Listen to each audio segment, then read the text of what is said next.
Hello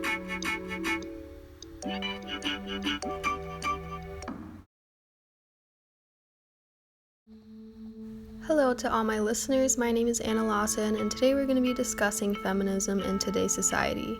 If you just reacted to that intro with a sigh of disapproval, then please stay, because you're who I'm trying to reach with this episode's message.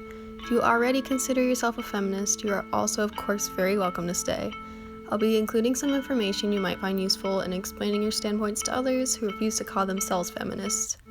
So I just wanted to start off today's episode by going over a little bit of the basic history of feminism and why its definition today is skewed. So I did a little bit of research so that I could make sure I got all my facts in order so that you can for sure use this information and it can prove to be useful in some discussions you may engage in the future. So the women's rights movement began as early as the time of Plato, a Greek philosopher you might have learned about in school. He declared his own support of equality for women. Something in his time called the Opium Law, which was an early example of a regulation that kept women from reaching financial equality with men, sparked massive protests throughout ancient Rome. In reaction to these protests, Roman consul Marcus Porcius Cato exclaimed that, quote, "As soon as they begin to be your equals, they will have become your superiors." I was really intrigued by my findings when researching the earliest moments of the feminist movement because I really didn't think it would take me back this far. History class only taught me about the civil rights movements that occurred in the past couple hundred years, touching on the more commonly known figures such as Elizabeth Cady Stanton, one of the leaders at the Seneca Falls Convention who was protesting the discrimination written into the Constitution that, as a result, has perpetuated throughout generations and skewed society's norms. I was not expecting to find such a strong parallel between a man's opposition to equality in ancient Rome and the stigma that surrounds feminism today. For those listening who align the feminist agenda with women's superiority, as did Marcus Cato, here's the actual definition of feminism. It is the advocacy of women's rights on the basis of the equality of the sexes. Feminists don't plan to rule the world. How would we be able to even think about doing that when positions of power are overwhelmingly held by men? According to the Center for American Progress, although women make up over half of the U.S. population, earn 48.5% of all law degrees, and account for 52.5% of our college-educated workforce, they make up 45% of associates in the legal profession, but only 22.7% of partners and 17% of equity partners. Additionally, women have earned the majority of doctorates for 8 consecutive years, but are only 32% of professors and 30% of college presidents.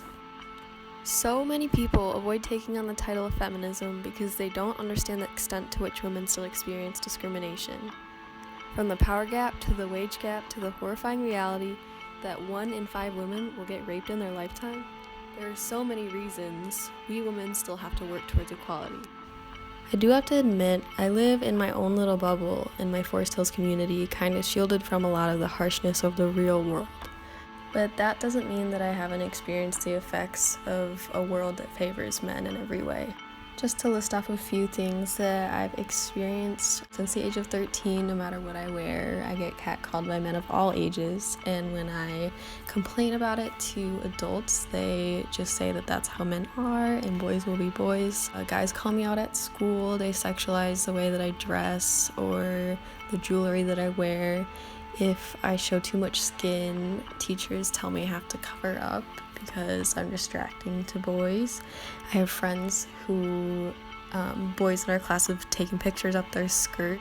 So yeah, even though I've been able to avoid a lot of suffering because of the privileged community that I live in, that just kind of proves that no matter where you go, this trend will follow you. If you've come this far and still don't want to call yourself a feminist, here's some more reasons to consider doing so. According to research from the World Bank, over 1 billion women still don't have legal protection against domestic sexual violence or domestic economic violence. Women around the world don't even have the right to make decisions about their own bodies. They have to get their husband's permission to get their tubes tied, and in some countries have to endure pregnancy despite potentially fatal medical conditions, because the life of an unborn fetus apparently trumps their own. Because of inequality reasons such as lack of education and job opportunities, women overall receive lower quality medical care than men. There's also been less research into diseases that affect women more than men, such as autoimmune disorders and chronic pain conditions.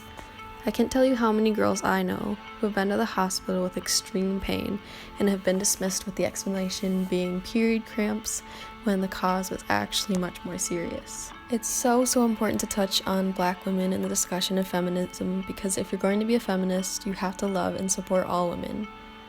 Black women are among the most disrespected and unrepresented group of people worldwide.